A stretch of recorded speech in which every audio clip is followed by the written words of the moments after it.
राज्य माझा न्यूज, आपल्या हक्काची डिजिटल वाहिनी। नमस्कार, मी माधवी। राज्य माझा न्यूज मध्ये आपलं स्वागत।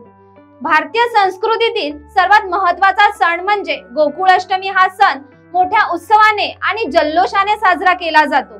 तर आज मी तुम्हाला गोकुळाष्टमी या सणाचे महत्त्व आणि उद्देश पटवून देणार आहे। गोकुळाष्टमीच्या मुहूर्तावर काही सोपे आणि पारंपरिक उपाय केल्यास वैवाहिक जीवनात आपुलकी निर्माण होते। पती पत्नीचे नाते हे अतिशय नाजूक आणि जपण्यासारखे असते।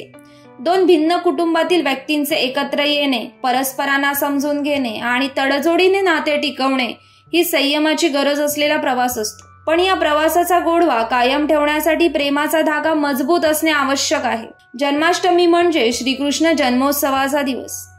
हा अशा नात्यांना राधाकृष्ण सारखा गोडवा आणि स्थैर्य देण्यासाठी शुभ मानला जातो। घरात सतत वाद होत असतील तर प्रथम पितृदोषाचे निरसन करावे। श्री गुरु चरित्र, स्वामी चरित्र, साई चरित्र, श्री गुरु लीलामृत किंवा संत चरित्र वाचन केल्यास मानसिक स्थैर्य आणि परस्परांबद्दलचा आदर वाढतो। ज्या जोडप्यांचे नाते घटस्फोटाच्या उंबरठ्यावर पोहोचले आहे किंवा एकमेकांपासून दुरावा निर्माण झाला आहे, त्यांनी श्रद्धेने एकनाथ महाराज लिखित रुक्मिणी स्वयंवर हे पारायण करावे। पारायण करण्यापूर्वी संकल्प करून श्लोक म्हणावा आणि एकमेकांसाठी सकारात्मक विचार ठेवावे।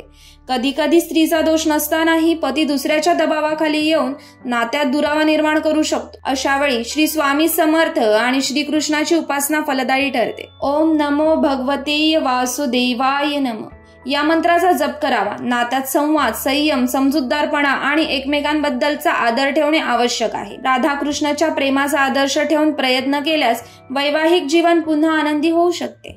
तुम्हाला जर हा व्हिडिओ आवडला असेल तर चॅनलला लाईक, फॉलो आणि शेअर करायला विसरू नका। राज्य माझा न्यूज, आपल्या हक्काची डिजिटल वाहिनी।